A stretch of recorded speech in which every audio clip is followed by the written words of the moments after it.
Hello, my name is Bryant Lin, co-director of the Center for Asian Health Research and Education, CARE, at Stanford, and I will be your co-host tonight with Jacqueline Genovese, executive director of Stanford's Medicine and the Muse program.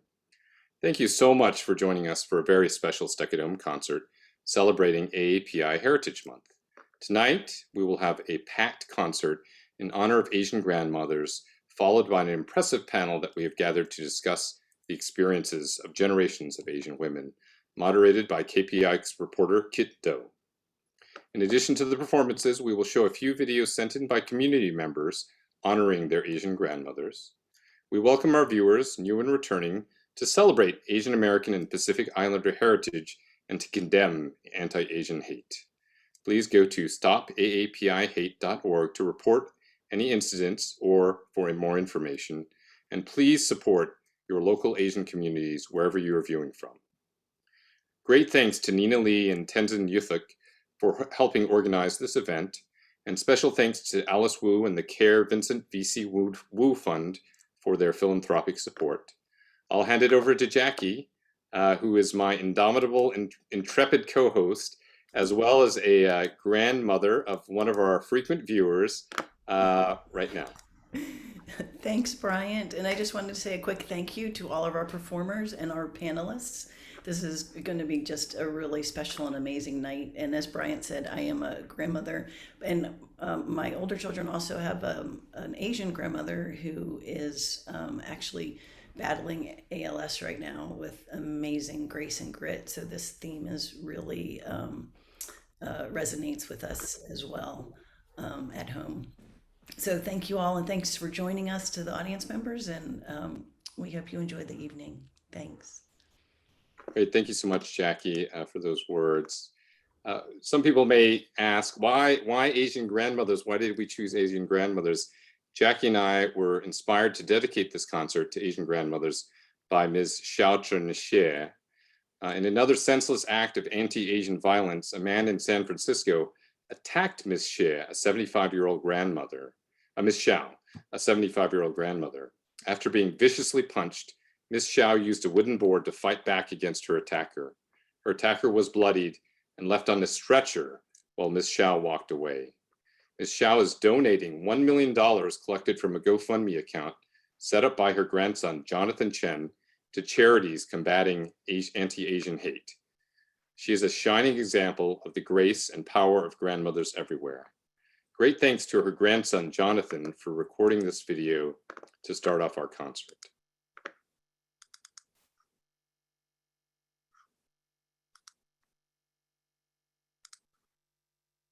To stand strong and stand up against injustices. I still remember many years ago, everyone, this is John. So growing up, my parents were always busy. My most vivid memory were of my grandmother taking care of me and my brothers. She would always tell us to stand strong and stand up against injustices. I still remember many years ago, one time she stood up against people taking advantage of the elderly on the bus. I knew from early on that people won't respect you if you don't respect yourself. The values my grandmother taught me still sticks to me today. I will forever see her as my role model and hope she can be a role model for the Asian community as well. I also hope the younger generation of Asian Americans can stand up and speak about any injustices they are witnessing or have been through. Our community is bleeding from this violence.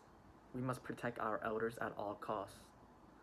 My grandmother was attacked, but it could be yours next. Thank you all for listening.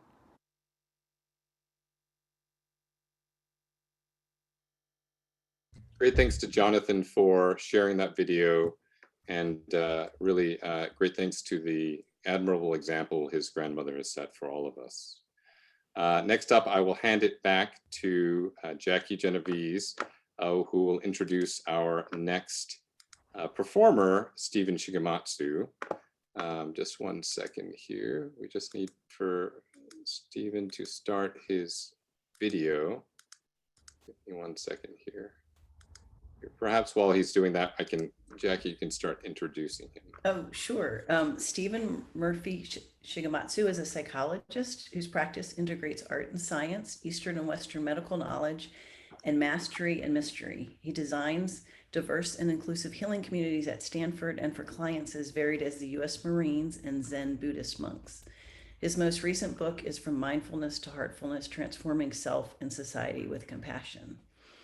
Stephen says his Japanese grandmother Mitsu, who lived to the ripe age of 111, so amazing, loved folk songs. One of her favorites was translated to The Song of the Seashore.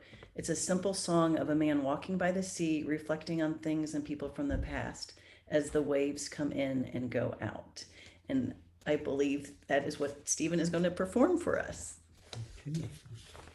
Yes, that's it. And this is my grandmother when she was only 107, I think, at the time.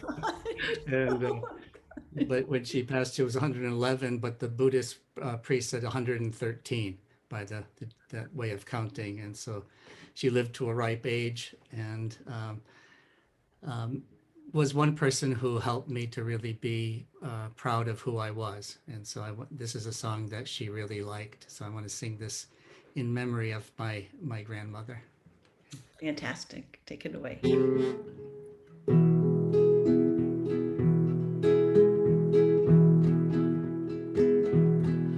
明日浜辺をさまよえば昔の人ぞしのばるる風の音ぞ雲のさまよよする波も貝の色も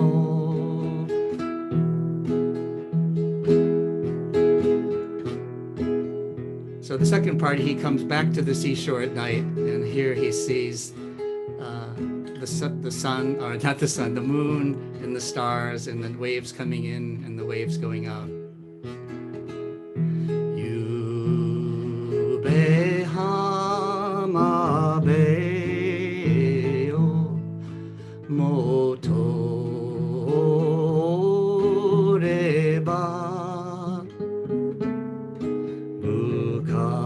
昔の人ぞしのばるるよする波も返す波も月の色も星の影も星の影も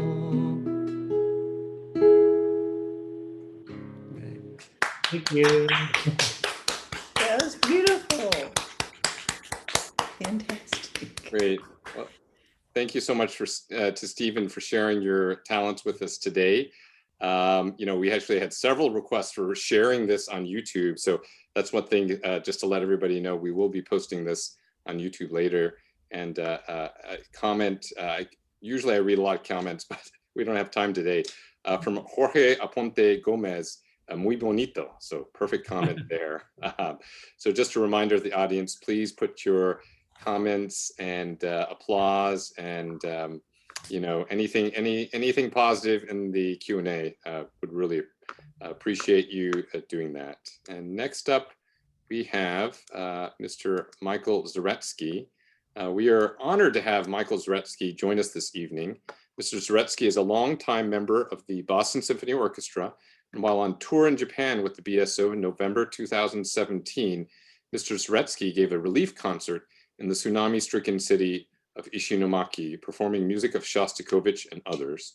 Born in the former Soviet Union, Mr. Zaretsky graduated from the Moscow State Conservatory cum laude and began his career with Moscow Philharmonic String Quartet and the Moscow Radio and TV Symphony Orchestra.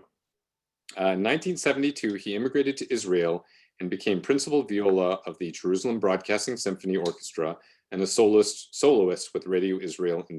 In 2007, film composer and Boston Pops laureate conductor John Williams dedicated his duo concertante for violin and viola to Mr. Zaretsky, who premiered it at Tanglewood that summer with BSO violinist Victor Romanuel. Welcome, Mr. Zaretsky. It's my pleasure to be here. And I'm going to perform a piece by Krzysztof Penderecki, a Polish composer who unfortunately died last year in his native Poland.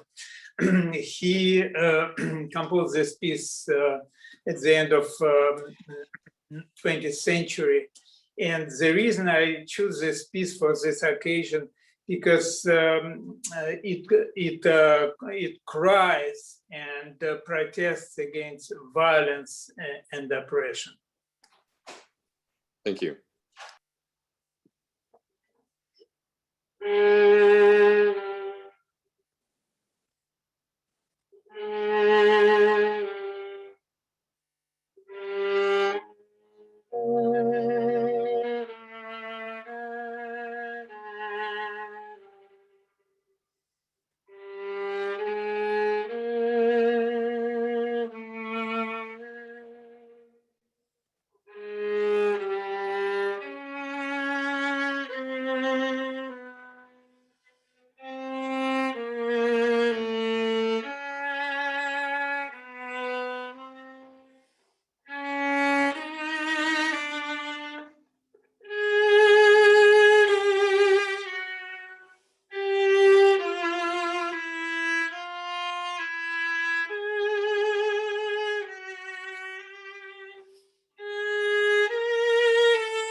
Fantastic.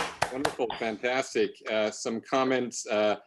Kanchana says, such a hauntingly gorgeous piece, so powerful. And then there was actually a question from Alice Wong. What year is this composition? So beautiful and so technically difficult. Thank you. It has been written in 1993. Actually, it has been written for violinist Grigory Zhislin, whom I knew very, very well. We were some friends at Moscow Conservatory. He lived in England after immigrating Soviet Union. So he was the first performer of this piece. Great. Well, thank you so much for joining us. Really fantastic, amazing performance. Pleasure. Thank you. Next, Jackie will introduce our next video while I go and find it. So our next video is from Michelle Aw. She is a lead dancer and teacher assistant of the Jane Wong Dance Academy and is an A-star Performing Cultural and Arts Center Fashion Children's spokesperson. She won the American Super Baby Star of Today in 2016 and was host of the Hunan Satellite TV National Children's Spring Festival evening in 2019 and has performed at over 100 events. And I just want to say, have a tissue nearby if you're watching this. So sweet. Hello everybody, my name is Mei Zhuan Michelle Oh. I am AC Star Performing Cultural and Arts Center spokesperson. My father is American and my mother is Chinese. I am very happy to talk about my beloved grandmother today. My grandmother used to be an excellent teacher in China. She is over 80 years old and she is still quite healthy, but her hearing isn't very good. Before the pandemic, I would go back to China to see her every summer vacation. My grandma would make a delicious and nutritious breakfast for me every morning.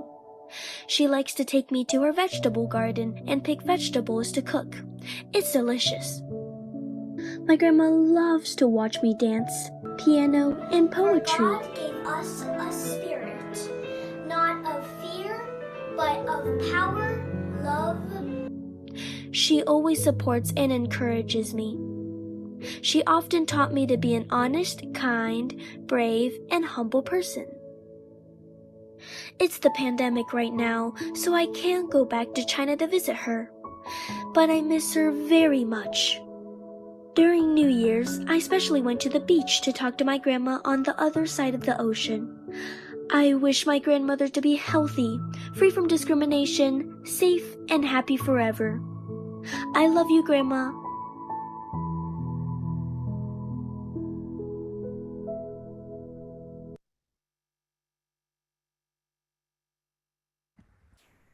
Oh my gosh, that was just so sweet and wonderful. I think Bryant is probably finding our next performer to spotlight, who is Carlo Espinosa, is a sophomore at Menlo School and has been studying piano since the age of 7 under Leah Brammer, a Suzuki method teacher. He'll be performing Clair de Lune by Claude Debussy, a piece he heard growing up that his grandmother plays. His grandmother, Lu Yajoko, worked at Stanford for 30 years, the last 15 in the Department of Medicine, and his mom currently works in the Dean's office of the School of Medicine. Welcome, Carlo. We are so glad you are with us today.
Like, fantastic. Carlo, great job. That was fantastic. Wonderful playing, suited the moment beautifully. From Kirthana Ramaswamy, really beautiful. From Kanchana and Jackie, such beautiful playing, so beautiful. So really, thanks for joining us, Carlo, and sharing your talents. Thank you. Great. Next, we have Vivian Liu, and Vivian Liu will be, 1 second here. It's the challenge. We have so many people performing. There we go. So Vivian Liu will be performing via recording with her sister. Vivian is a, I guess, rising third year medical student, and Valerie Liu, age 11. They are siblings from Vancouver, Canada. Having grown up with the piano, Vivian received her BA in music from Stanford, and Valerie has been playing both violin and piano for most of her life. They're very excited to continue sharing music with others and for the precious opportunity to perform together. They will be performing The Moon's Reflection on the Second Spring by composer Ah Bing, arranged for violin and piano. Originally written for the musician A Bing and now part of the standard Erhu repertoire, this is a piece that is very special to their grandmother. Welcome, Vivian. Can you tell us a little bit about why your grandmother liked this piece? Sure, yeah, thanks you all for having us here. So this is a piece that was originally written for Erhu, and Ah Bing is a musician from the 1800s, 1900s who played mostly Erhu and pipa. And my grandma listens to a lot of this kind of era's traditional Chinese music. Unfortunately, neither of us have the ability to play those instruments, although I think some of our panelists will be able to later on. So that's really exciting. But we decided to perform this arrangement for piano and violin so that we could play it together. And this is the first piece that came to my grandma's mind when I asked her, is there anything that you would like us to perform in your honor today? And so we tried to do our best with it. Thank you so much.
Oh my God.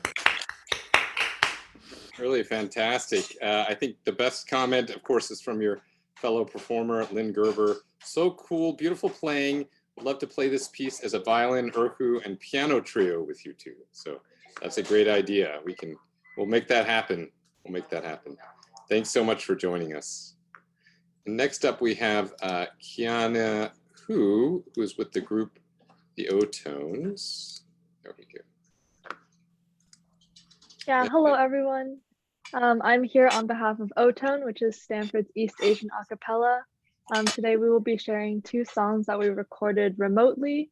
The first one is Hikaru Nara from Shigatsu wa Kimi no Uso, and it's a very energetic piece about hope and love. And the second one is Shelter by Porter Robinson and Madeon, which is about home and community.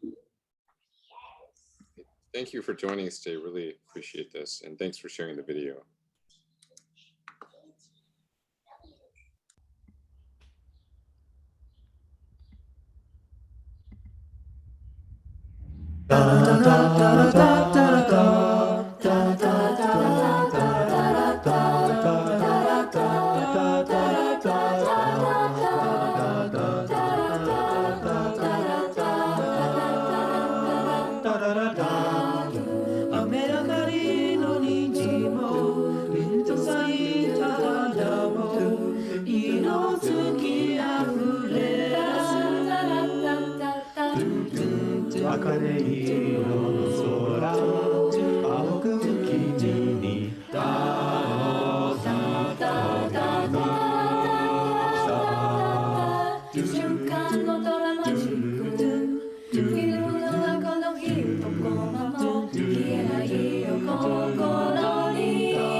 stay silent beside you.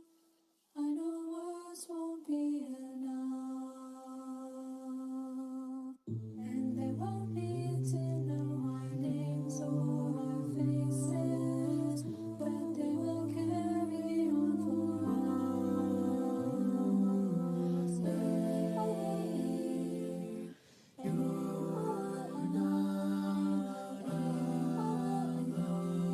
It's so wonderful, wonderful, wonderful,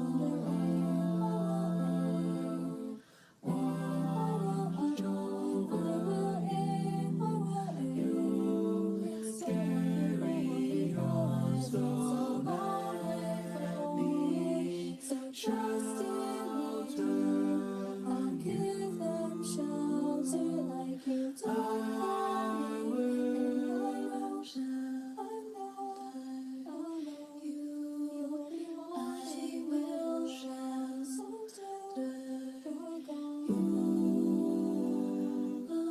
I will pay.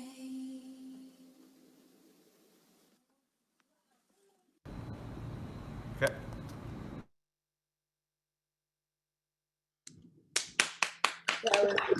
Really fantastic. So that first piece was from a TV show or an anime show, or what's the story? Yeah, it's the opening from the anime. Okay. Jonathan Chen wrote, I just discovered the show that this theme is from in the past couple of years, partly what inspired me to learn more piano. Very catchy. Absolutely beautiful. So thank you for sharing the O-tones with us today. Appreciate your time and the video. And next up, we will have Jackie, who will introduce our next video commentary about their grandmother. Right, so this is from Andrew Tan, who's a junior at Stanford, and he wrote a beautiful essay, actually, that Brian saw, about his grandmother for Stanford Magazine called The Great Barrier Grief. And he has a message for his grandmother in Korea. And the title of his piece was The Great Barrier Grief, Could Writing About My Grandmother Be My Lifeline? And we'll put a link to his piece in the Q&A so you can access it. Hi, my name is Andrew Tan. I'm a junior here at Stanford. My grandmother lives in Daegu, South Korea, and my family is excited to visit her this summer. But until then, I'll just say to her that we love you and we miss you, and we can't wait to see you. Fantastic, fantastic. Yes, his piece in the magazine was really amazing. Really appreciate him sharing that. And next up, we have Dr. Lynn Gerber. And if I can coordinate here, 1 second here. Sometimes the video, there's like a little delay on the, there we go. Okay. And Dr. Lynn Gerber is a frequent performer with Stuck at Home concerts. She finished her medical training at Stanford last year and is now an anesthesiologist at Santa Clara Valley Medical Center. She grew up in the Bay Area performing violin and erhu. She was certified at the highest level in erhu by the Shanghai Conservatory of Music. She will be playing Capriccio on a Qin Chang theme, which was inspired by folk Chinese opera melodies and demonstrates both the strength and vulnerability of Chinese humanity. Welcome, Dr. Gerber. Thank you.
know. That was just incredible playing. I mean, the dynamics are incredible, the energy, the emotions, really fantastic. Thank you, as always, for joining us. And to pick a comment from Audrey Schaefer, who's the director of the Medicine the Muse program. Absolutely fantastic, Audrey. Thanks, really, Audrey, I miss you. really, from your fellow anesthesiologist, really thank you for joining us today. Thanks so much. And next up we have Teacher Sandy Xiao. Teacher Sandy is, let me just get to the right point in my, Teacher Sandy is a celebrated teacher of Chinese language and Chinese drum dance. For the past 20 years, she has taught numerous students in schools and colleges, as well as led many community groups throughout Northern California. She has received high honors from Taiwan Tankang University, including Outstanding Overseas Eagle Alumni Award. Sandy and her over 100 Bay Area students have been invited to perform in the World Cup opening ceremony and Shiners football halftime shows. And I'm also happy to say my teacher Sandy's been teaching my kids Chinese Mandarin for the past, I don't know, 10 years or so. Welcome, Teacher Sandy. Thank you. Great. Tell us about your group. I know that your group kind of introduces itself in the video, but if you could tell us about the music that they'll be playing. Okay, me and my group are delighted to participate in this event today. Our group is made up energetic grandmothers enjoying every moment of our golden years among friends and the family. Please enjoy our performance. Thank you. Thank you so much. Let me play your video now. Hello, good evening. We are Palo Alto Drum Dance Tai Chi group. We are volunteering. I am the group organizer, Teresa. Today, we are happy to perform for you the drum team. We taught by our beloved, well-known teacher, Sandy Xiao. Yay. Hi. Who has led us in sharing Chinese drum dance culture with the community at a school and the various events for past 16 years. Today, our drum is I believe. We believe the world will be better, and we thank everyone who joined us because of we made a change. This world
You know, that's what I call a good aerobic workout. That's good Yes. for the mind, the body, and the soul. Fantastic. Really, thanks Thank for, you know, we already had a question about how they can join the group. Do they have to be a grandmother to join the group? Oh no, we have I have the different age of group, and we are nonprofit. So just please contact our organizer and or email me, and welcome. Everybody's welcome. Great. It's a free class. Thank you for, well, thank you, Teacher Sandy. Thank you for joining Thank us. you. Great comments. Everyone says you have awesome energy, and really thank you for sharing that today. Thank you. Okay, great. And next up, we have Amani Lee Sion. Let me see if I can get her video up. 1 second here. Okay, 1 second. There we go. Okay.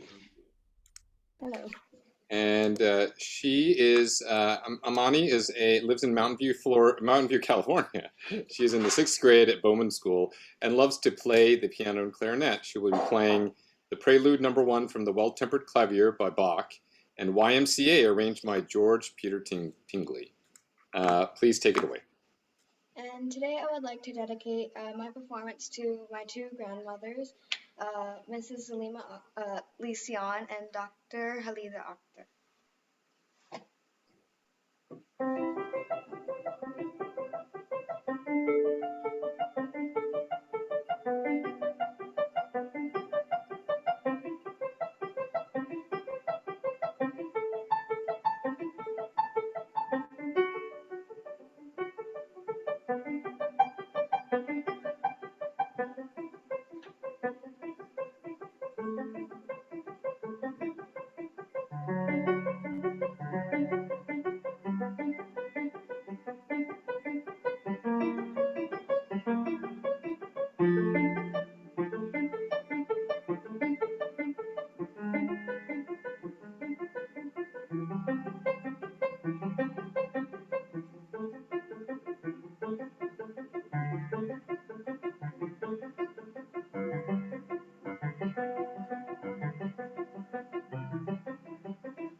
Fantastic, fantastic.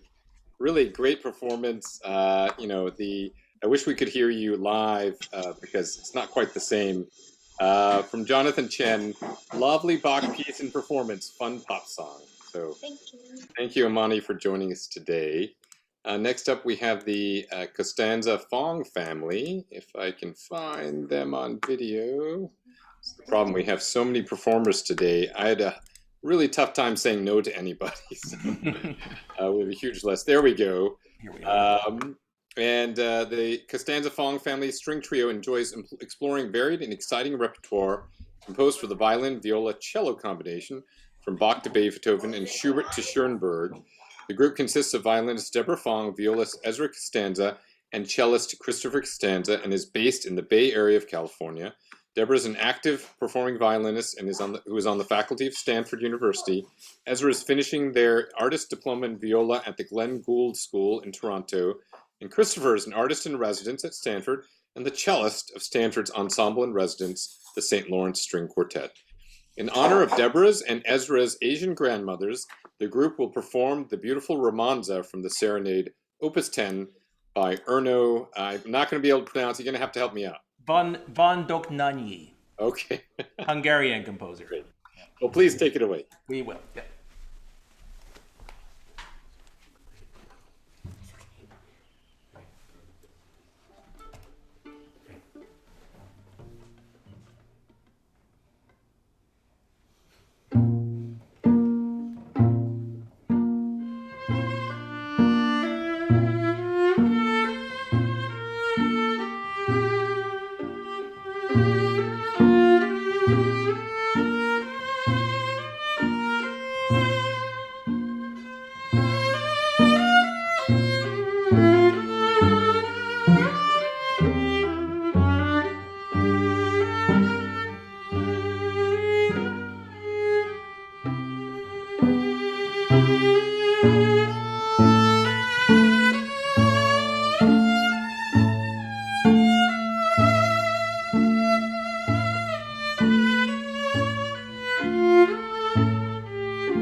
Really fantastic. I always love having your family Thank you so on, much. and really fantastic, excellent dynamic energy. Yeah, Chris, don't poke anybody.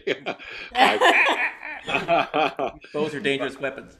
But yeah, I've broken many of them, but that's why that's why I didn't end up being a musician, right? I was just too careless. No. Also not talented at all, but great comments. The best comment is from Kanchana, your fellow performer. I adored this so much. What an amazing family. Oh, that's so nice. Thank you. Yeah, and sorry, apologies to you and the performers and the audience. I do have to rush a little bit today. Yeah, sure, no worries. Yeah. We're trying to squeeze in a lot of people in a short amount of time. Thank you so much for having us. Thank you. Yes. No. Thank you so much. Really appreciate Always all of your enjoy it. Yeah, thank you. time and contributing your talents. So next up we have Susie Liu, and we'll have to find her on the video. Okay. Oh no, sorry. Next up we have, Jacob. Sorry, I'm out of order. Now I'm rushing too much. So we have Jacob Bedia. Sorry, I always mess up your name. Badia. Let's do that. And Eunice Jung. Jacob and Eunice are seniors at Stanford. Their performance is dedicated to Jacob's grandmother, who was the director of pathology at Des Moines University. She valued her family and her faith most. And the song Jacob and Eunice will be performing is an old church hymn that Jacob used to play for her often. Go ahead. Thank you. And also, here's a picture of my Lola and I. Yes, and the song we're going to be performing is called The Gift of Love.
What a stunning rendition of the hymn. Wonderful, beautiful way to enjoy the evening and great way to honor your grandmother.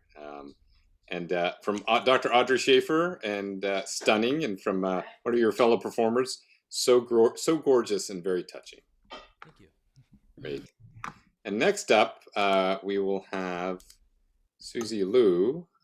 Let's see here. If we can find her video. There we go. Okay, there we go. Hi, let's see here. Susie majored in music education at Central Conservatory of Music. She's a senior guzheng teacher certified by the Central Conservatory of Music and an expert committee member of the China Association for Promotion of Children's Culture and Art. In 2020, she founded her own guzheng studio. She hopes to spread Chinese culture more widely through music and let more children feel the charm of Chinese classical instruments. Great, welcome. Thank you.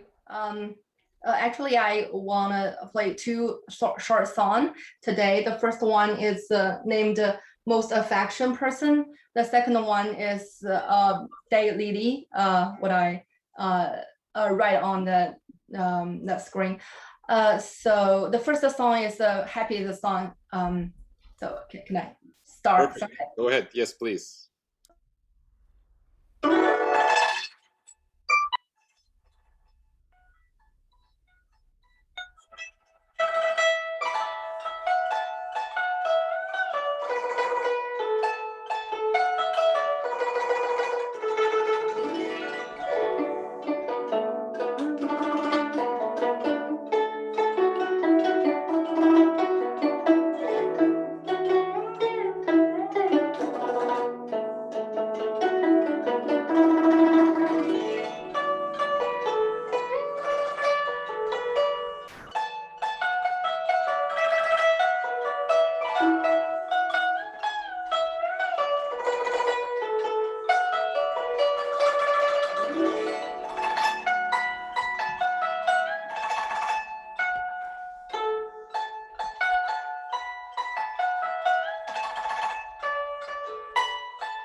The first song is the Most Affected Person at the end. So the second song is for Day Lily. It will be a little slower.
Wonderful. From the audience, what's this instrument? It's a guzheng. Missed introduction. Yes, it's a Chinese traditional instrument. Right, and they commented, it sounds very pleasant and beautifully played. So really thank you for joining us today. And I'm going to switch the order on a little bit today. I'm going to introduce Dean Lloyd Minor next. I really apologize to Dean Minor and the audience and the panel and everybody.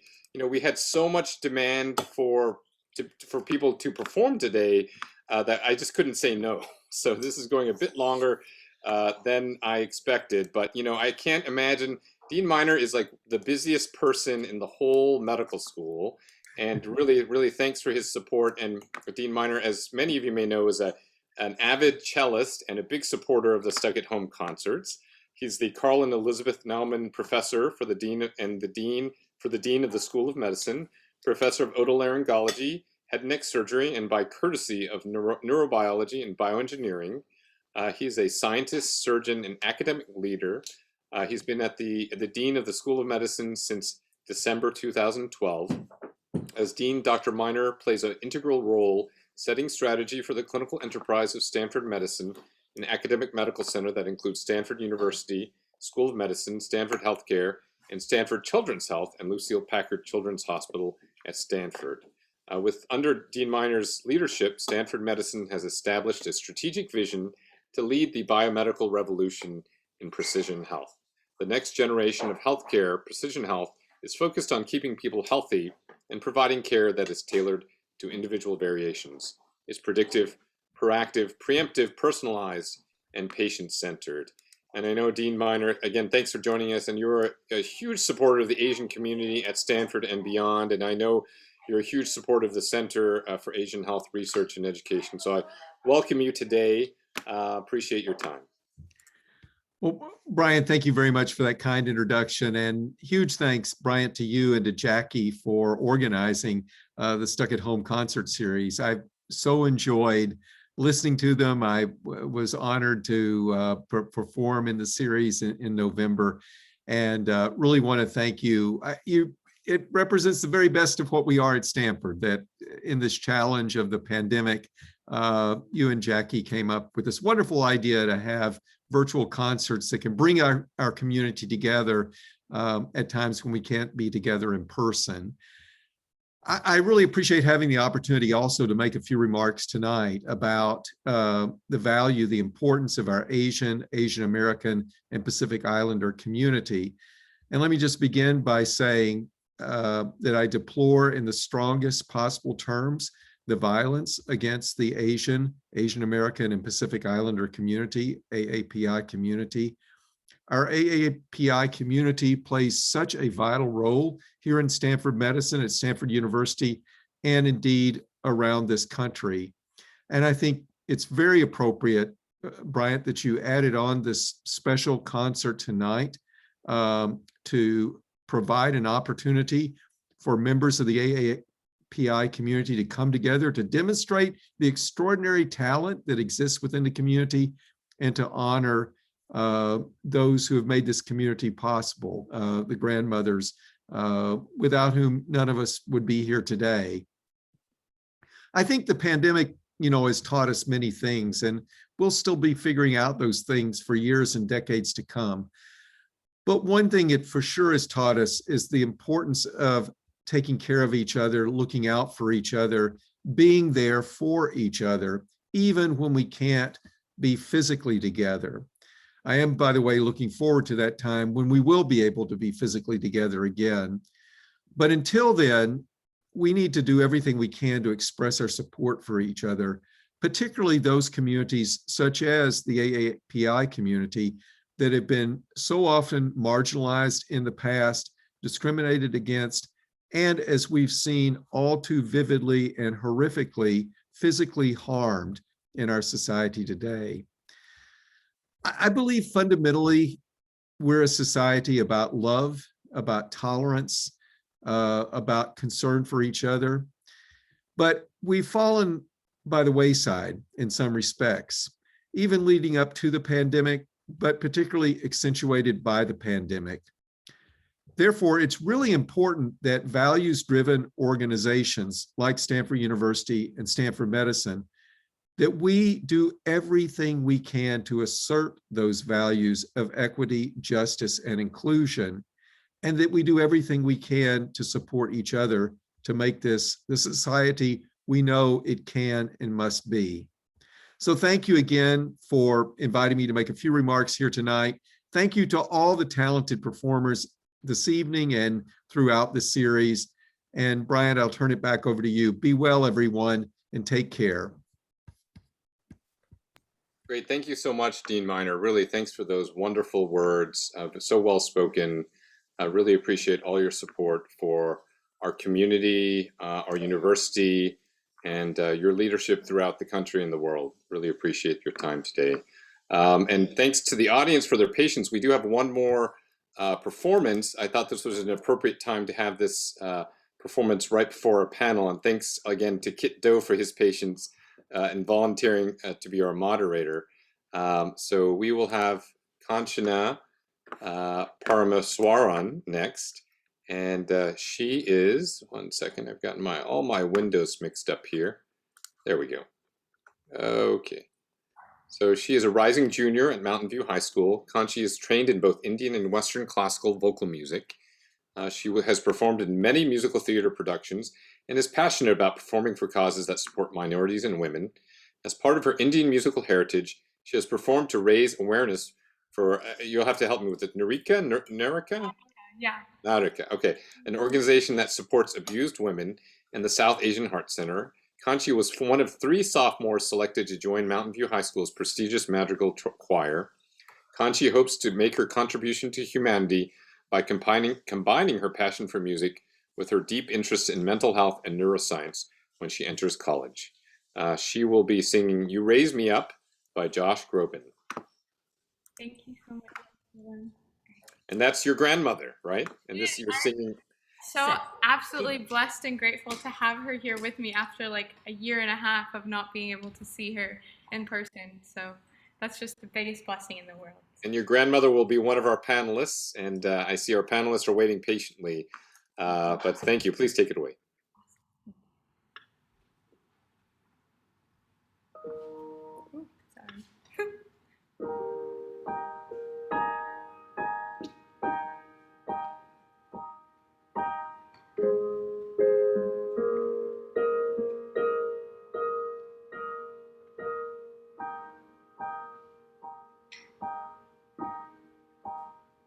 When I am down and oh my soul so weary, when troubles come and my heart burden be, then I am still and wait here in the silence until you come and sit a while with me.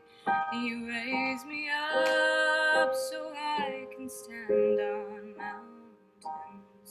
You raise me up to walk on stormy seas. I am strong when I'm on your shoulders. You raise me up to more than I can be.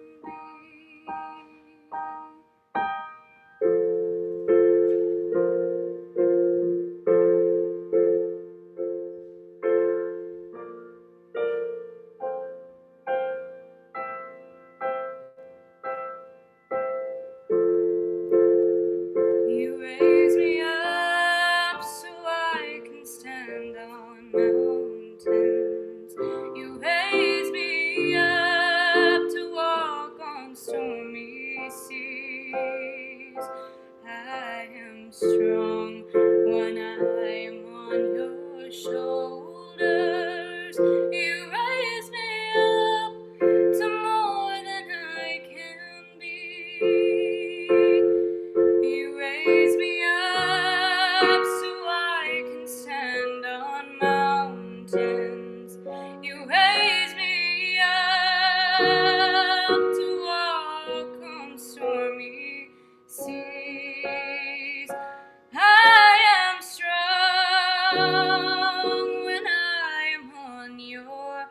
shoulders. You raise me up to more than I can be. You raise me up to more than I can be.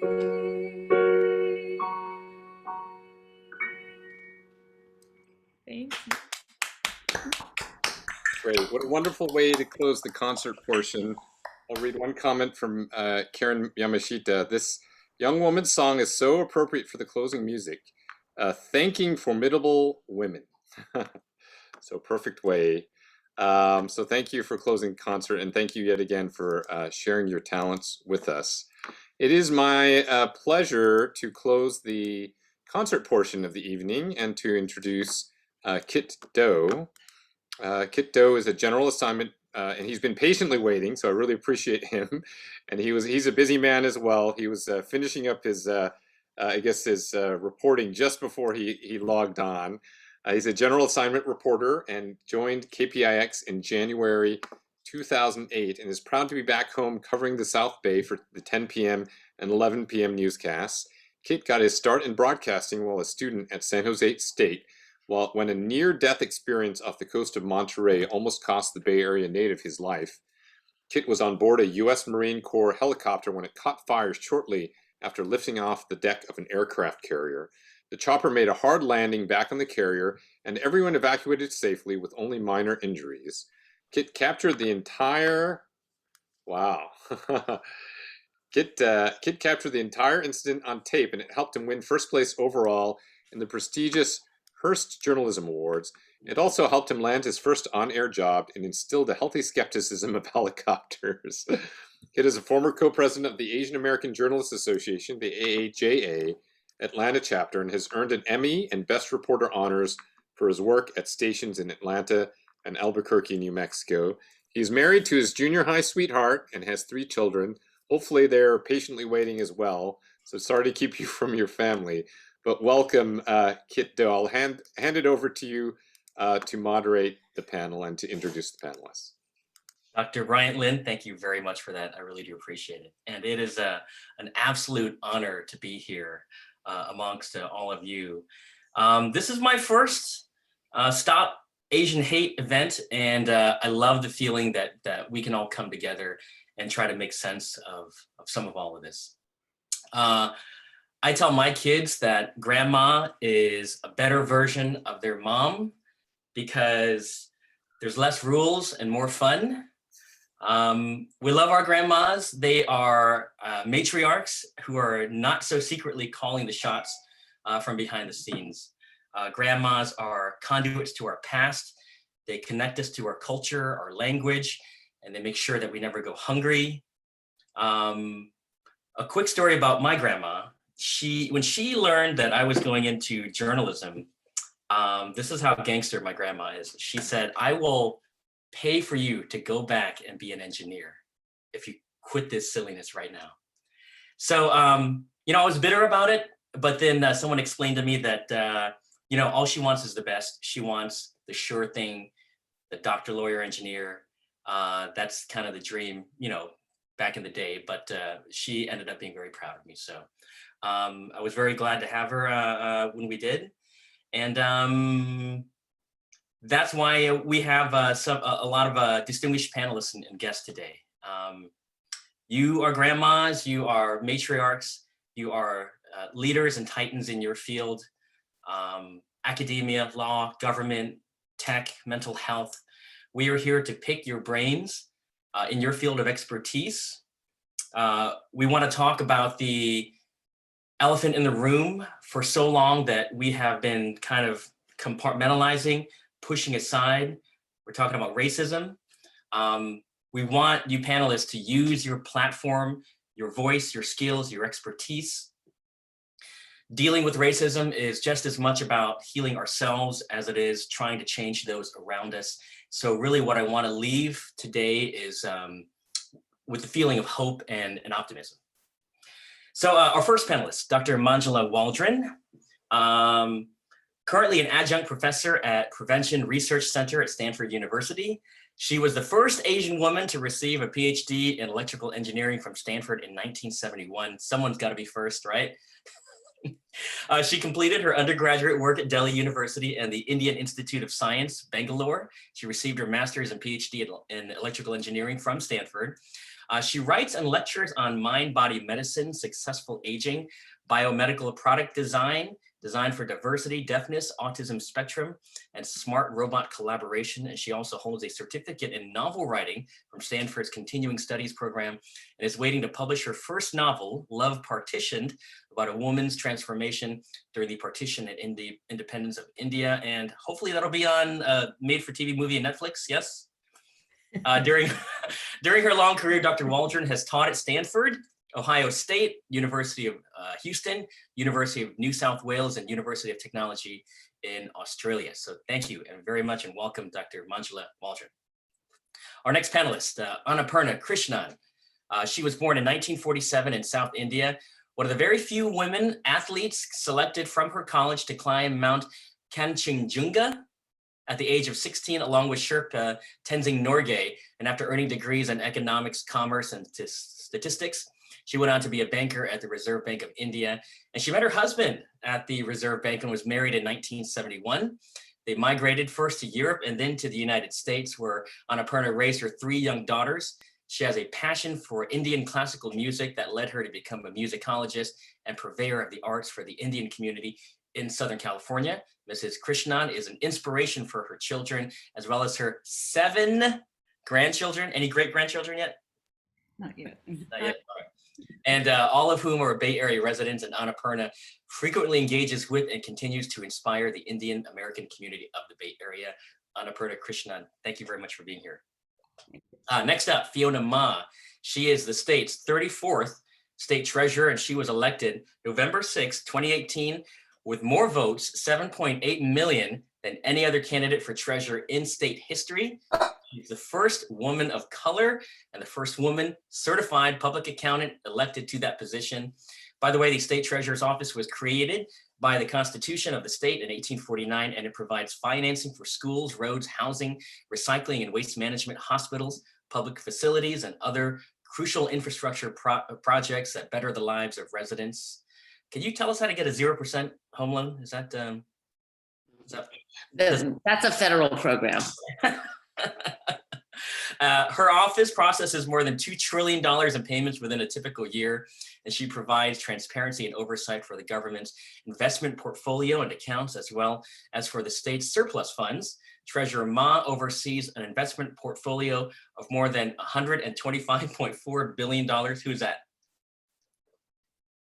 Approximately 34 billion of which are local government funds, and she is responsible for $93 billion in outstanding general obligation and lease revenue bonds of the state. Please welcome Fiona Ma. Thank you for being here. He always needs attention, so he's like barking. So that's why my microphone's off.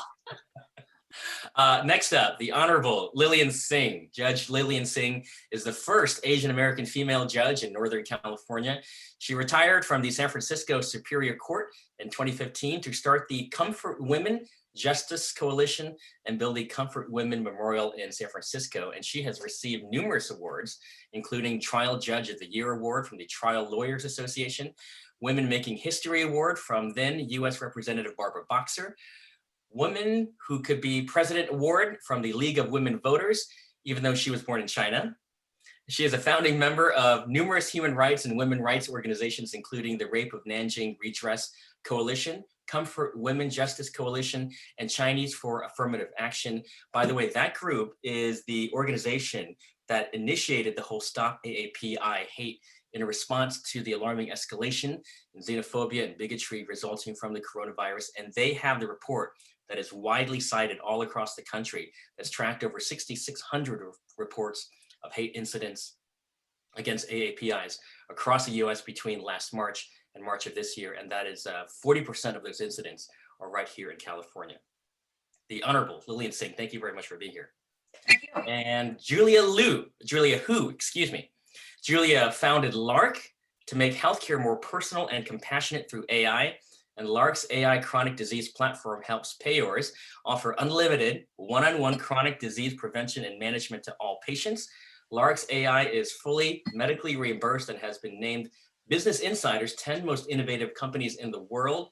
That is along some good company here. We're talking about Uber, Airbnb, WeChat, most innovative digital health product of the year by Forrester Research, top 10 apps of 2015 out of all 2 million apps on the Apple App Store. She is a serial entrepreneur, and she was named top 10 women in tech to watch 30 under 30 by Inc. magazine. She is 17 female healthcare CEOs to know, named that by Becker's Hospital Review. And prior to Lark, she founded 2 clean tech companies and was an EIR at Stanford StartX Incubator. And she has advised President Obama on innovation. She's a faculty at Singularity University on the board of the Council of Diabetes Prevention. Please welcome Julia Hu. And finally here we have Dr. Rona Hu. She's an MD and Associate Dean of Academic Affairs at Stanford University of School of Medicine and Clinical Professor in the Department of Psychiatry.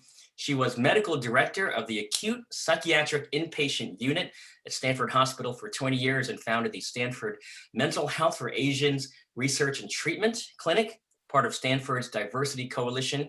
She cares for patients one-on-one, but also stresses the importance of engaging the community and popular media and programs, such as her communication health interactives for parents of adolescents and others. And for her work in Asian mental health, she's been awarded the 2021 Kunpo Su Award from the American Psychiatric Association. Please welcome Dr. Rona Hu. And that is a mouthful. Okay, I know all of you panelists. And when I hear from you, we'll start with Dr. Manjula Waldron. I want to hear from all of you that you have stories about racism that you may not have shared with your family for whatever reason, but everyone's got them. And I want to hear how you handled it then and how you would handle it now. And we'll start with Dr. Waldron because she came to Stanford in 1966. Was probably one of the very, very few women of color on that campus. This is in the middle of the Vietnam War when it was ramping up. This is pre-MLK assassination.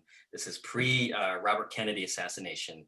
The Civil War movement, civil rights movement was just picking up.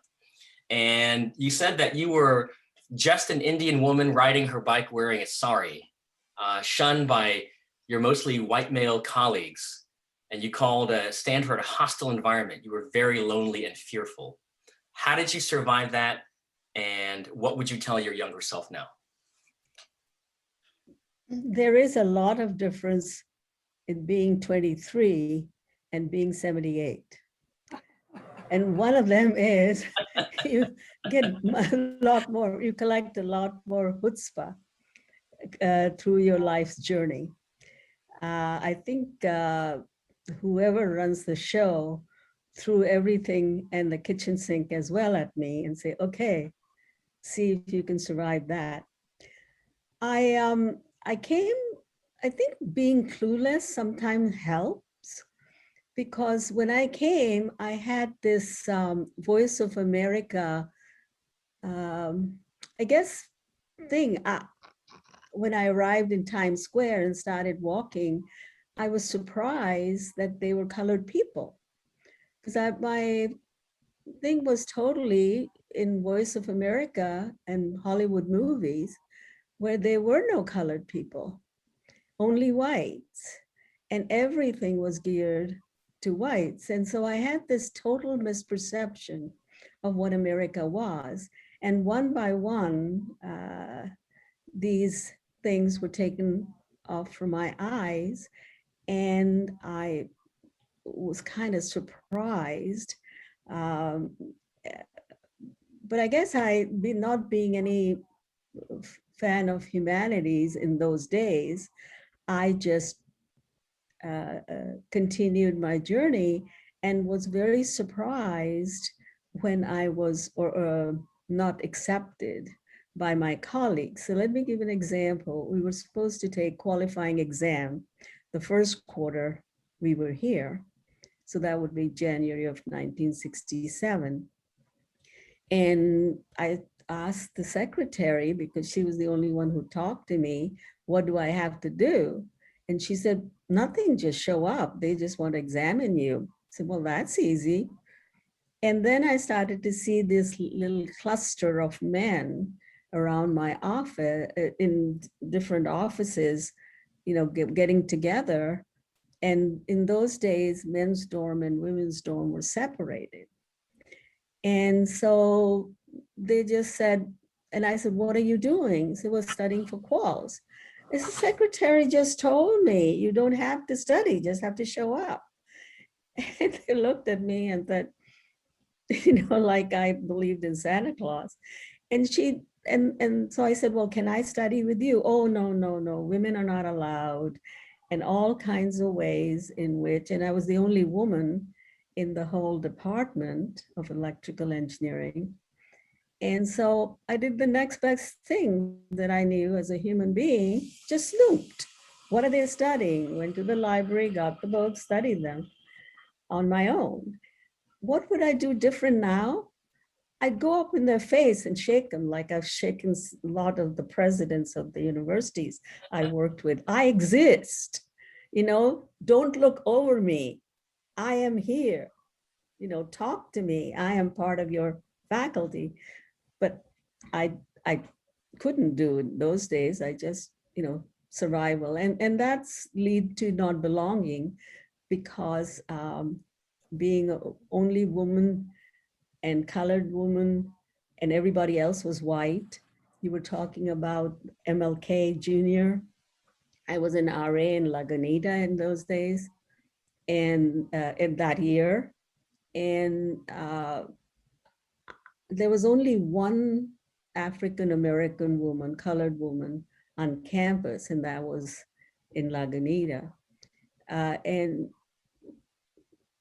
I had no clue, being an engineer, what it meant, what was racism. It wasn't in my vocabulary, because there was casteism in India and there was genderism in India, but there was no racism per se because we had independent India by the time I was 4 or 5, but I lived through the partition. So and it's pretty horrible. And so my heart goes out to young women in the, in all these war-torn countries, because I was one of the refugees who escaped. I guess the train we were supposed to be on, I would have been killed. But luckily my mother went on a train before and we survived. So it's, it's just, it touches the heart when I see suffering for no other reason, because we are other. And now there's enough research, Stanford and other people, that, few human things are very important, which is a sense of belonging, sense of being cared for, and sense of worth and respect. And there weren't any of that for me when I was there. So I became suicidal. I was going to go home, and something I knew, and I wrote to my father that I'm coming home, and my advisor wrote to him and said, she doesn't understand. She passed her quals the first time. Only 20% of all students pass that, and she is one of them. She doesn't understand what she has to offer the world. And so my father said, well, finish your master's, you spend money. I mean, I had to take a lot of loan to come to Stanford. And so I said, okay, I'll stay a little while. And then I met my husband, who's Australian, and he's white. And so then I had to contend with the white Australia policy. And, it was just, as I said, somebody threw the whole book at me and so on. So let me stop there and then, let you take it forward. Let me button up that story by recalling a letter that your father wrote to you, laying on the Asian guilt pretty thick. And he said that you owe it to all the women who follow you to not be a quitter. Well, that was earlier, that I survived genderism in South India, because South Indians are very prejudiced towards women, especially from North India, who are progressives. And I had to be progressive to be there. So he just said, Satish Dhawan, who was from Caltech, had just joined the directorship at my Institute of Science. And I was freshman, and this Brahmin man with, all kinds of things just took a dislike to me. And he just failed me when I was passing and I was on top of the grade. And so I told my father, why am I wasting my time here? I will just come back and finish my physics master's, where I was still enrolled in Delhi. And my father said, well, just what you said, if you're doing it for yourself, that's a different matter. But if you quit, then all the women, no women will follow because you quit. And so I said, well, what's the point? I'm freshman, and this guy is, he says he's God's gift to the Institute, and, blah-de-da-de-da. And so my father said, okay, you don't do it. I will go talk to the director because we owe it. And he came from a freedom fighting family, and they all fought for India's freedom. But I was as you were saying, what would you have done then? And my thing was, I'll run. And what would I do now? I would go and confront and say, give me proof that I am worthless. Tell me something that I am not worthy. Just because you were born Brahmin does not mean it gives you. It's the same thing I say to white men, just because you're born with a certain color. And now I can say it at 78, and say, oh, what have I got to lose? But at 18, it's kind of tough. So anyway, so he did come, he did meet, and Dr. Dhawan said, give me a weekend, and if I can't resolve it, then you leave. And he did. And I was on the top of the class because that's what my grades were. So, things happen. And we survive. And we become grandmothers, and we pass them on.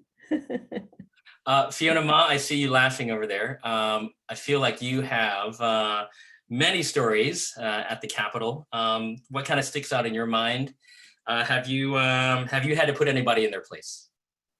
Well, yes, but being Asian and growing up a certain way, it's not easy.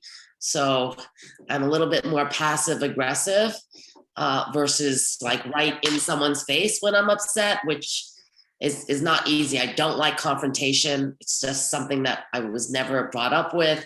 I don't like drama, but in politics, you kind of have to figure out how to put people in their place, right? But I will tell a story about, racism. When I grew up in Great Neck, Long Island, in New York. Everyone was Jewish.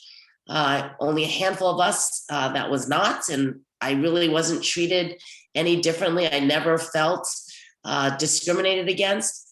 Then when I moved to San Francisco after undergrad, I was like, wow, look, there's so many Asians here, right?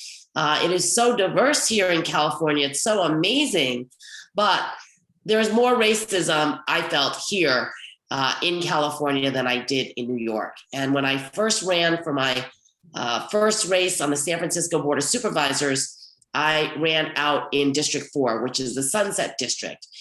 And when the Chinese first came to San Francisco, they mostly lived in Chinatown. And then when they could afford to buy a house and had a little more money, well, they were moved out to the Sunset District. It was all sand back then. There were no real views. It was cold and foggy, but that's where the Asians could buy a house. So when I was running, I would go knock door to door, and there were usually men, older Caucasian men, that would actually slam their door on my face, or they would say, I would never vote for an Asian, like, over my dead body, you're the last person I would vote for. And it really hurt my feelings, not growing up in a community that treated me like that. And now I would say, as the older person, 20 years later, you just can't please everyone, right? I should have just said, okay, moved on, but it really bothered me for a long time. But that's politics. you know, we got to live and learn. And in San Francisco, half of the residents hate you every day, and it's not the same people every day. And so if you like to please and like to be liked every day, you just have to get over it. And that's really helped me kind of move up the political chain, is not really taking things so personally anymore. Julia Hu, I see you laughing. I'm sure you have stories from Silicon Valley and from the broader tech community. You know, like Silicon Valley holds itself up as a meritocracy. We have seen, though, that they are not immune to scandals with in sex scandals, racism scandals, inequality, gender pay gap, whatever. I want to hear what you have to say about any horror stories that you've had, maybe in sitting down in a pitch at some investor meeting. Yeah, well, first, I feel so lucky to have women like Fiona and Mangela, and I'm sure all of these other great women, you know, come before us and take a stand. And I think that I'm blessed with, you know, other people's voice and fight before me. So I agree. I am lucky to not have experienced very, very obvious, you know, overt racism and sexism. But I realized in Silicon Valley that it comes across as bias, subconscious bias. It comes across as you know, typecasting. I also was raised in an Asian family where I didn't speak up and argue a lot, and I really listened and, you know, was non-confrontational. And you know, starting a company and raising money, I think that we started LARC, you know, 9 years ago, and I would go, you know, door to door on Sand Hill, you know, raising money from VCs. And I just thought I was the worst fundraiser. I still think I'm, you know, a bad fundraiser, but we've raised 100 million in the last 9 years. So I'm getting over that. Like, but I really felt like I was the worst fundraiser, because everyone, you know, would, the VCs would say, oh, you know, Julia, she's so nice. But she's so nice meant she's not strong enough to be a CEO that I want to put money behind. So I got so, huh? Would you call it a microaggression? You know, it's, look, I can't take it personally. You know, VCs can only put money in you know, one company out of thousands, right? So I don't know if it would be called a microaggression. I think it's just seeing the lens of leadership through one pattern, and that pattern is the Mark Zuckerbergs of the world, and not recognizing that you can be a different type of leader, but still effective. And so I think the pattern recognition was not there. And so I got many, you know, dozens and dozens of doors slammed in my face, and very nicely though, you know, basically just trailed off, right? And so I feel that,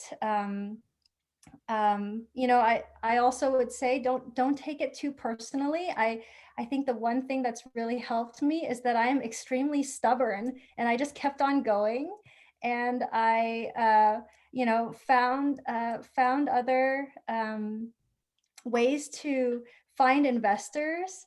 And luckily, you know, I found some VCs that supported me. But I will say, you know, it's so important to have a community of like-minded people who are empathetic. You know, one of my biggest supporters is another Chinese Asian entrepreneur, Weili Dai. She was the founder of Marvell. You know, grew it to 7,000 or so employees, took it public, and you know, there's nothing like creating a community of whether it be Asian women or just sort of a community of likes that really support each other. And she supported me so much through the years. And I just appreciate that giving back from super, super busy people. So. Thank you.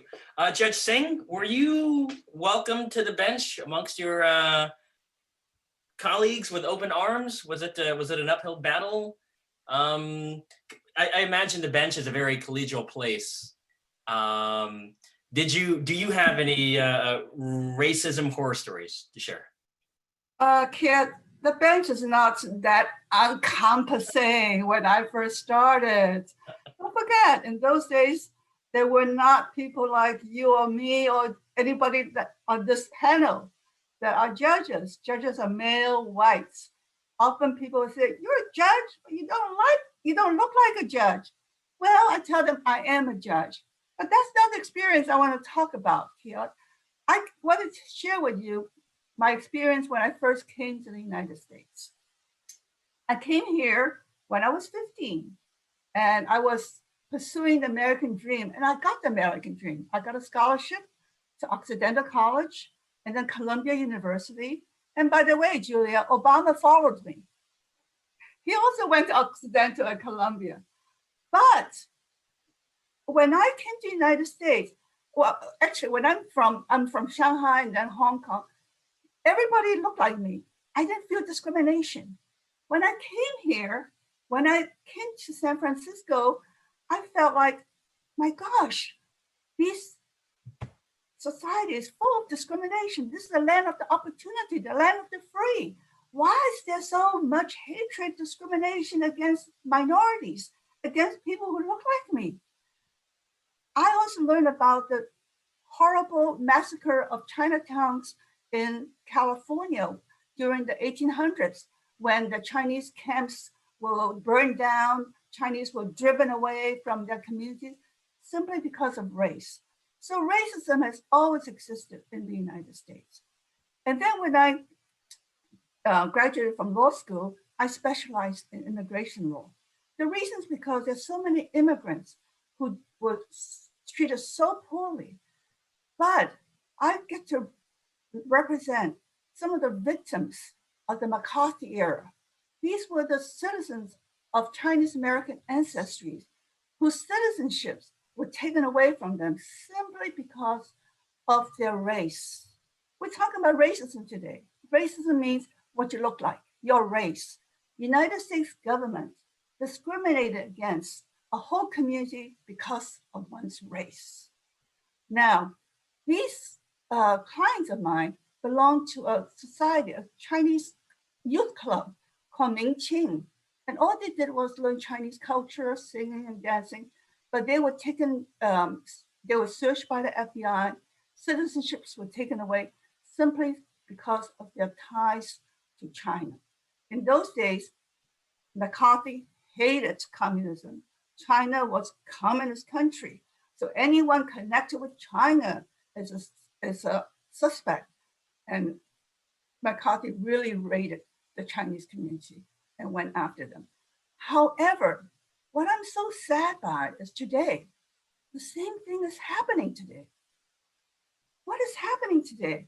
The FBI director under Trump and now under Biden, Mr. Christopher Wray, issued a dire warning February of 1980, I can't remember that, about 4 years ago, that the whole society must watch out for the Chinese community.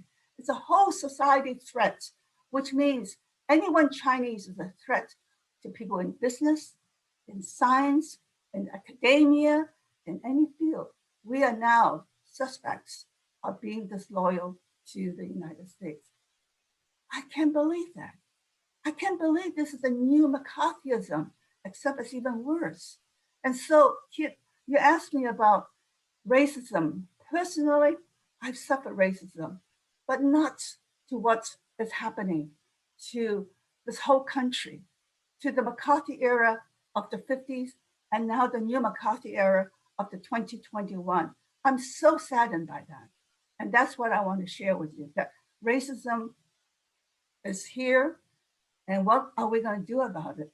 I love Waldron's advice that she's gotten wiser as she's gotten older. I wish I could say the same thing about me. I've been a judge for all these years. Judges are supposed to be wise. I try to be wise, but I'm still so stricken by grief and so saddened by what's going on. And my wisdom tells me to have hope, to continue to fight for justice, continue to reach out to groups like us to talk about it and not to be afraid. You know, Kia, one of the questions you ask is, why do we always keep quiet? We are the quiet minorities. We are so silent. But these days, look at the demonstrations. Young people are rising up, speaking up. They're not tolerating all this. And that is great. That's what I am hopeful for, what I'm so happy and so prayerful for, that this country is still hopeful that it will bring opportunities to the immigrants and land of the free to all of us. I just want to conclude by saying that one of my mentors, you know him, and I know Fiona knows him, Professor Ling Chi Wang, who actually started Asian American Studies at UC Berkeley. He wrote, and I want to quote him because it's so beautiful. He said that the daily random attack on Asian Americans is what makes us Chinese Americans feel vulnerable. We have to be vigilant wherever we go, at any time, in any place. In short, because of our race, we have lost our freedom in the land of the free. We need to fight for our freedom again, ladies. My sisters, we've got to do it. You touch on a good point about the younger generation, and I do want to have Dr. Rona Hu, chime in on that a little later, so that we can kind of look forward and take this discussion kind of towards the future, because it's going to be with our younger generation. I want to go to Annapurna. What was the climate like in the country when you came in the 70s, right? And how do you compare that to now? Did you have to deal with any of this BS that we're dealing with now? Well, thank you so much for having me amongst this panel. Before I come to my experiences here, I want to share my thoughts, my experiences in India. In the 1960s in India, it was an anomaly for young women to pursue higher education, even on climbing mountains. I have to thank my father, who was way ahead of his time, in that he emphasized the importance of women leading, and he was the one responsible for me going up the mountains. And when I was presented with the opportunity of an expedition to the Himalayas, my father unhesitatingly, he said yes. We were 5 daughters to our parents, and he saw to that he gave all of us college education, and that we stood on our own legs. And the expedition was with the Sherpa Tenzing Narge and his son-in-law Navangombo, and it was expedition for Peak Kanchenjunga. And I have to say that every woman needs allies who will stand with them. Apart from my father, my husband, my chosen husband, is my ally, my greatest ally. And well, as a first generation immigrant in conservative Orange County in Los Angeles, I have experienced quite a bit of scorn and also aggression towards my overall appearance, because I am sari-clad woman with a bindi on the forehead, and towards my cultural identity. In general, people are unable to reconcile to my diction and the language abilities. With my appearance, I also witnessed more subtle and subconscious acts of prejudice, but through all the discrimination, I realized that the aggressors were advancing a narrative where I was an outsider. 35 years ago, we tolerated discrimination as we did not want to create waves, as the goal was to assimilate. The shift we see now is a very important one. We are at a crossroads in our history where we can no longer be silent in the name of tolerance. The push by the younger generation of the AIPI to act and demand change is a much needed force in today's political climate. I have to say that I am very proud of my daughter Harini Krishnan, who is making a change in today's world. And the youngsters are more vocal in their advocacy for equality. They are fully aware of the struggles that my generation endured. And the youngsters are very fearless in their activism. This inspires me and gives me great hope for future generations. And I teach my grandkids that they are inspired by the great minds like Dr. Martin Luther King Jr. and frequently recall his words. Injustice anywhere is justice denied everywhere. That's what I think. Thank you. Dr. Hu, is it healthy for people to tell these stories, or is it triggering? Is there some catharsis in this? And do you think it's advisable to share stories of adversity that you've dealt with in a situation like this? And have you gone through any kind of racism yourself? I've definitely gone through racism. I'll just share one story out of many, which was that when I was in medical school rotating through obstetrics, not at Stanford, but a Bay Area hospital where there were many Chinese mothers, the white OB resident told me on the first day with great certainty, Chinese women feel less pain. And I thought, well, that's news to me. And the very next mother who went into labor went, and he asked, what's that? And I said, that's pain. And if you think about how many of the moms who had, who needed episiotomies, who needed pain medication, who didn't get it, and also how this person who had delivered hundreds of mothers, saw in some ways that the Asian women were less human in some ways than the others. It still upsets me. And yet I also think about that this wasn't an evil person. He wanted to help. He was just ignorant. And that's one of the things that gives me hope, is that education is the way forward. And then, so there was that. And then years later, when I gave birth, my own mother said, 10,000 times don't cry out. So if you speak Mandarin, 千万不要, 10,000 times don't cry out, 10,000 times don't wriggle around.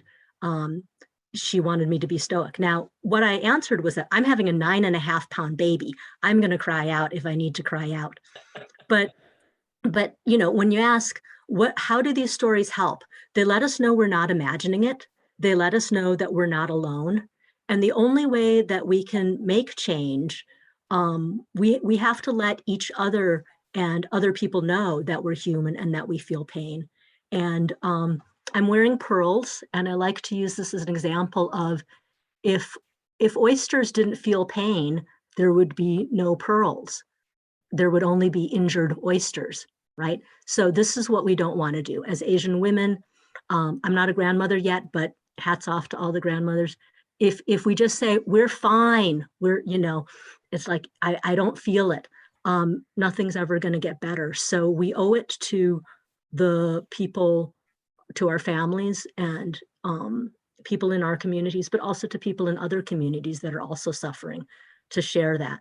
And so I'm going to borrow a phrase from Russell Jung, who founded Stop AAPI Hate. He said, when you have the fight or flight response, there's a third thing you can do, and that's to flock. You can, we can be like those wildebeests who fight off the lion just by sheer flocking together. We flock with each other, and we flock with other communities too. Fiona, Dr. Hu mentioned we need more education. We've seen an outcry for people to ask for more police, better messaging, more patrols. Is this something that you can see that is this a problem that we can spend our way out of? No, you can put a lot of money into problems or trying to solve problems that may not work, because sometimes people benefit from keeping those problems in existence. So you really need creative problem solvers and people who don't think that money is going to solve all the problems, especially in government, right? We spend a lot of money on a lot of things in government, and I don't know how many of you will say, oh, that is running so well. That's amazing. Like, it's so efficient, this system. No, right? Everybody has their how come it takes my permit so long? How come, my medical, appointment takes, forever? How come I can't get this card in the mail? And everything is just so complicated. So I would say that you need to have people who want to solve a problem at the table and figure out how to solve it. Money is not going to always solve your problems.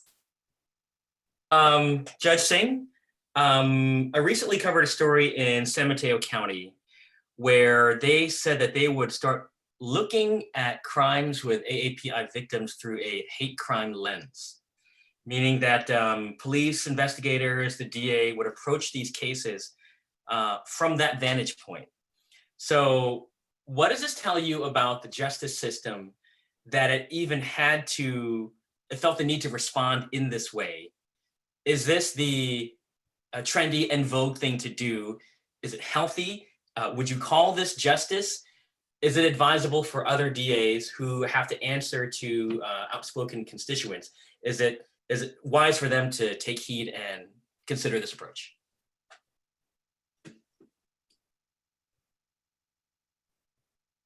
Ooh, you're on mute. Okay, Kit, I was just saying that this is a very difficult and complex question to answer. First of all, I have to do a disclaimer. I'm still working as a assigned judge. So I'm still on the bench, and there are certain questions I cannot answer because cases may come before me. Therefore, we are not allowed to comment on cases. However, generally speaking, it is very important to look at the crime with all its factors.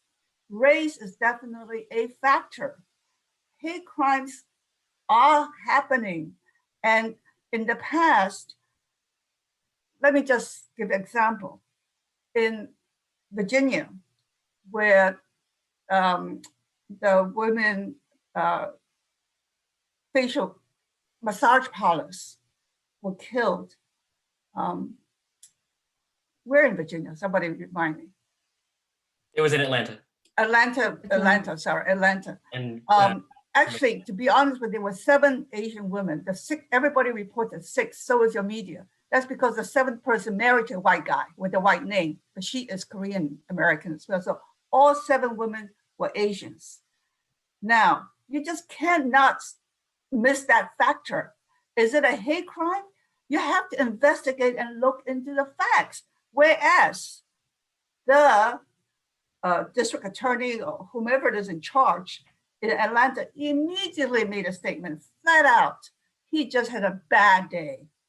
It was his sex problems.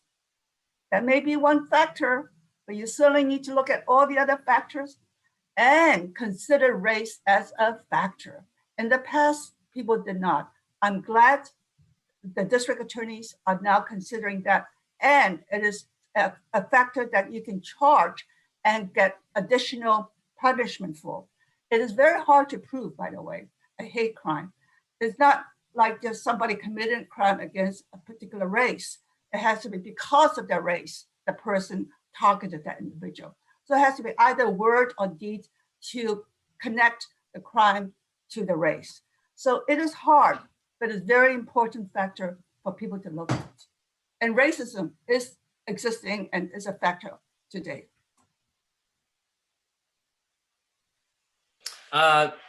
Dr. Manjula Waldron, I want to have you talk about... She has a question. Oh, yes. No, it's fine. Go ahead. It might be just taking me where you're, I want to go. Doctor Who mentioned the flight, fight, and then the flock concept where we come together. And you did that to a certain extent, right? At Stanford, Absolutely. because you founded the Stanford India Association. You felt the need to come together. Flock. You didn't have the family, so you created it. Yes. Yes, and that was a way to survive. But more importantly, where I want to go was I have a deaf son. He was born deaf. And through him, I had to take the whole world on, because talk about against women and other disability is, so if you look at my Vita, you'll find a lot of disability research. And that came from because my personal experience was very different than the professional world was telling me. They were telling me that they were worthless, and my experience was they were extremely intelligent. It's just we were not providing them accessibility. This I'm talking about in 70s. And so a lot of my research effort went into, that's why you have all this thing into biomedical engineering. And then as I was about to retire, doing research for 40, 50 years, I realized that in science, we were only playing with half a deck. So that got me into chaplaincy to really see what is it that we have missed. So one of the things that it drives me, or three things, and I think somebody mentioned allies, but and then of course belonging and things, but more importantly, caring for the other person from the heart. So I want to bring to everybody's attention, if you're looking at this, you may want to look at Valerie Kaur. And somebody mentioned about taking the citizenship and things away. Last 4 years have been very difficult, talking about pain. I just came to a standstill. I just could not move. This 4 years, it was like, where did I come in 66? And where am I in 2016, 2017? It just totally rendered my inside. And so I've had a hip transplant, I've had a back surgery, and I am going to have a shoulder surgery. Just basically my body just quit. And you can say, well, you're 78, you've lived it, you don't need the body. So I have two choices. One, to put this old bod on somebody's backyard with, bricks and take the tires off and sell spare parts, or to keep on fighting, which kept me going. And I believe what kept me going was empower the disempowered.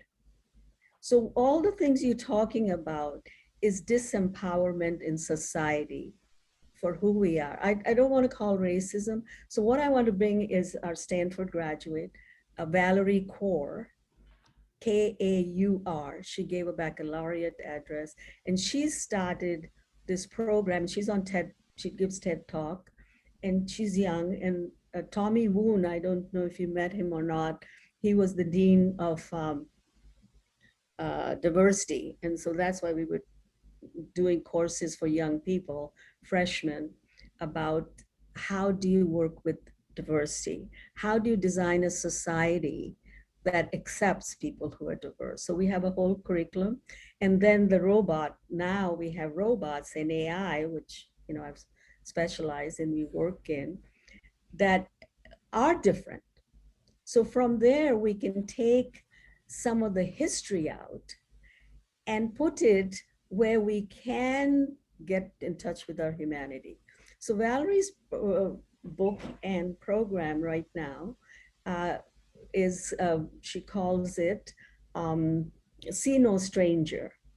And her thing is revolutionary love, which is like birthing, transitioning. You know, as somebody talked about pain in childbirth. And it's that this is something that is part of us being human. And she is just awesome. And her family came to California in the turn of the century. And you were talking about losing her citizenship in the 20s, 23. 50s. Sorry? 50s, in the McCarthy era. No. This was in 23 when the Jim Crow law and KKK, rise of KKK, was 23, 24, when all the people of color lost their citizenship.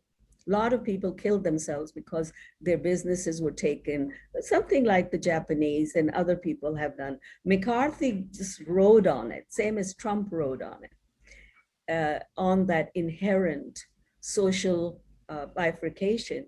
But Valerie's family was all there. They're still facing in San Diego, I think Southern California, her father and family, you know, they're Sikhs. And they were shot after 9/11. And so the hate, and I think you talked very well about the hate crimes, you can't prove it, but you can win it. And I think that's Valerie, and she's young. She was at 9/11, she was a senior, a junior or senior at Stanford.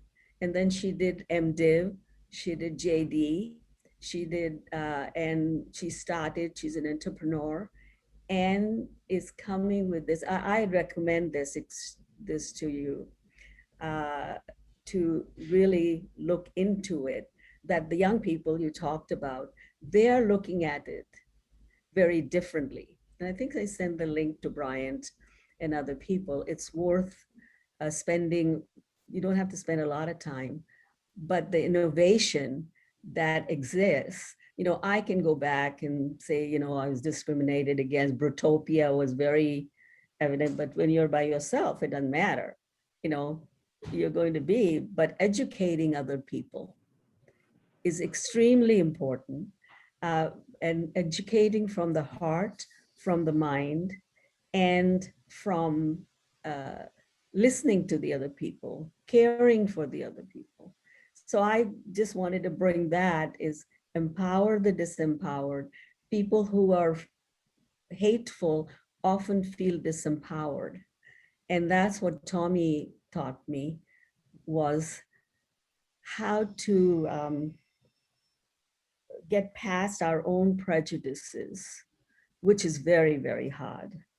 Anyway, enough said. You mentioned a word, I think you said brotopia, and I want to have Julia who talk about that. Is that still a thing? Do companies, I mean, they've been talking about diversity for so long. Is it just lip service at this point? Are you seeing any movement?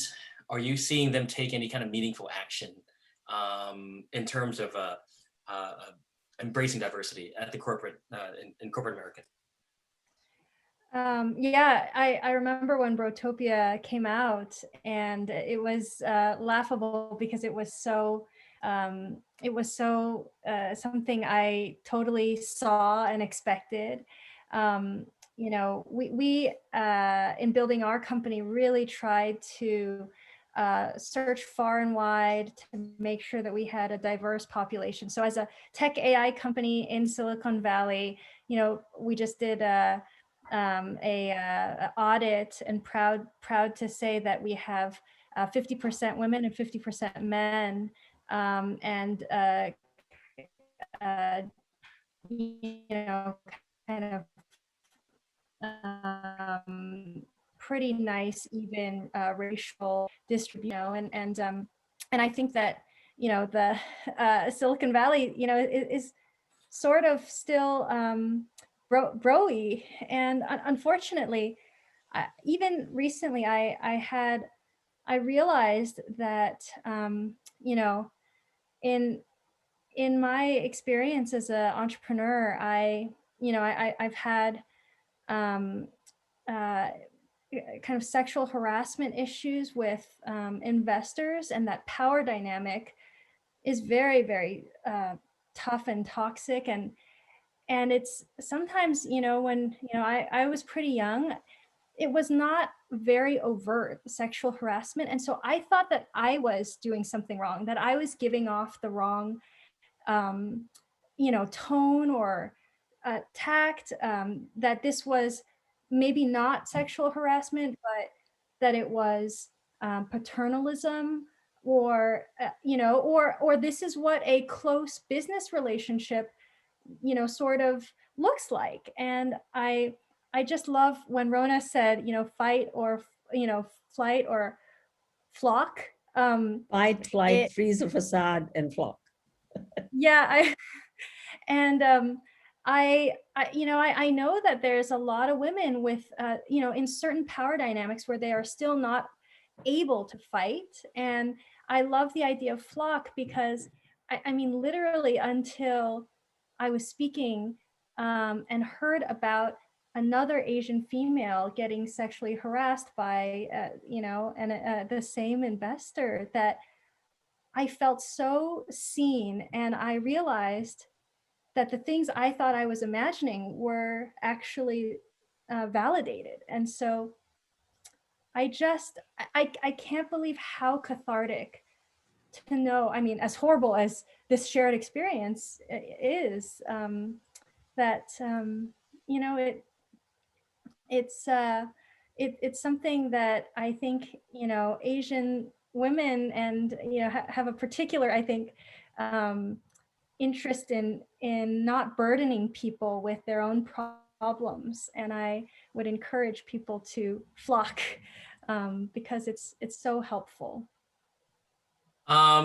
Brian, do you want to keep going? We can button it up. Maybe people are getting hungry, but yeah, or we could have like a 6-hour podcast with these ladies. Yeah, I think it is running late, and I know Fiona Ma, she was very nice enough to have her time don't give her time to us, but she had to go. So maybe we can have a round of closing remarks. Excellent. All right, so let's start closing arguments. Let's start with Annapurna. We haven't heard from you in a bit.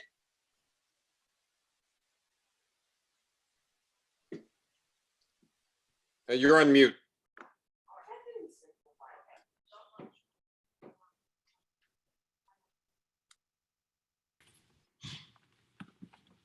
Well, I want to speak about education. It's the linchpin to our goals of equality and empowerment for all. Education can lead to greater engagement, and the younger generation today, thankfully, will not stand for prejudice. But if we could educate them to become more engaged in the important dialogues, that would make another big difference. And that's all I want to say. Thank you very much for having me. Judge Singh, what have you seen from the younger generation? What gives you hope, and what keeps you up at night? Well, the younger generation is our future. And we talked about the Chinese being silent minority, the Asians don't speak up. Well, these young Asians are speaking up, and they've been very loud. And you know why? I think it's because of all the media coverages of these horrible hate crimes against Asian Americans. A picture is worth 1,000 words. And I think the pictures, the social media, the videotapes of these seniors standing, waiting for the bus, targeted as victims, and young people can't stand it anymore. They are speaking up. They're going to break the stereotype of Asians not speaking up, and they are doing a great job. And the other thing I think that young people are doing, they know history. They know about what's happened to US-China relationships and why US-China relations affect the domestic policies and treatment of Chinese Americans. A lot of these young people talk to me and talk to Judge Julie Tang about why is the Trump administration blaming the coronavirus on China virus. But unfortunately, the Biden administration is not doing any better. Christopher Wray, who is Trump's FBI director, is also Biden's FBI director. These young people know that they are literate, they are educated, they read, and they don't like it when Chinese scientists are being targeted for no other reason, because they're from China, they may have something to do with Chinese science. And what some of the, Wen Ho Lee, we've all heard of him, and he was arrested, put into solitary confinement, and finally the charges were dropped. These young people are angry. They are so angry, they no longer can stand being quiet anymore. So I'm really, really proud of our young generation. I think they're going to give a different image. And Julia, they're not going to keep silent, whether it's in the delivery room or anywhere else. They're going to be our role models. They're going to teach us how to behave and what to do when violence is against one of us. Okay, let's have final word with Dr. Hu. Multi-part question, and feel free to kind of send us off with warm, fuzzy feelings. Is there such a thing as, you know how dealing with death and grief has like the 7 stages? Is there such a thing as like that for racism, denial, anger, acceptance, action? I mean, is there something like that kind of framework? Help us get into the mind of someone who has hate in their heart. And finally here, how do we not pass this bitterness onto our kids, onto the next generation? Yeah, you're quoting from the Stages of Grief by Elizabeth Kubler-Ross. And that's something that I think one of the best things that I learned both from medical school psychiatry and from the National Alliance for Mental Illness is that, you go through these stages of outcry, outcry, denial, and so forth. And each of these works for a short time, but to give yourself permission to go through these phases, either when something bad happens to you or to someone else. And so it can tear apart families when people don't understand that they're going through different stages.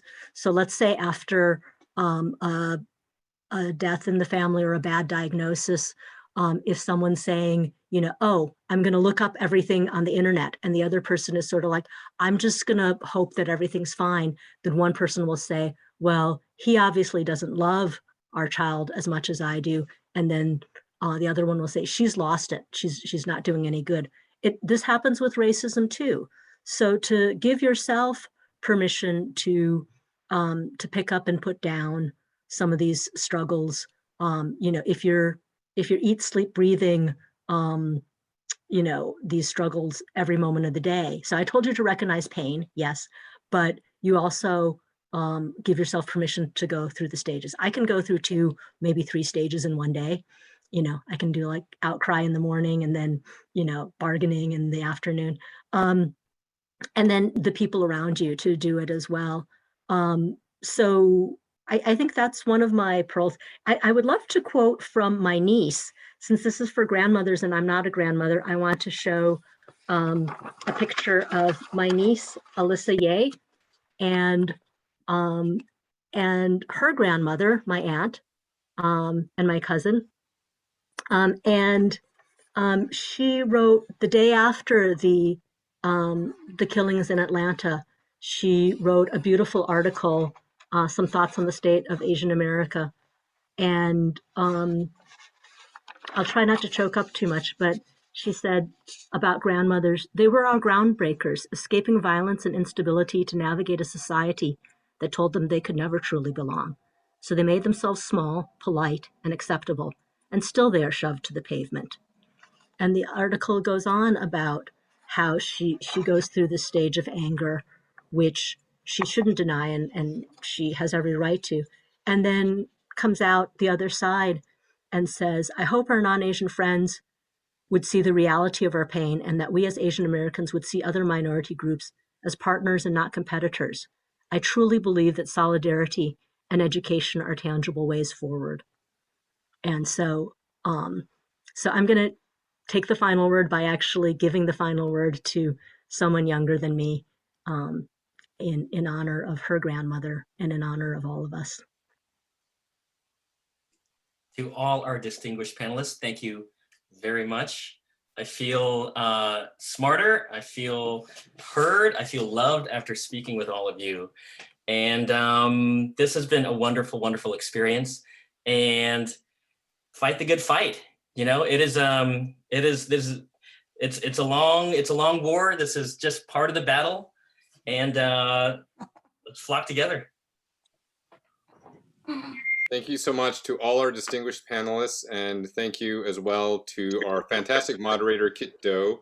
I really apologize for keeping all of you much later than we had planned, but thanks for sticking with us.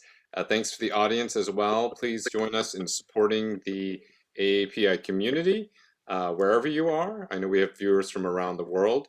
Please join us for our next concert, probably July 1st, and we have a Theaters of War event.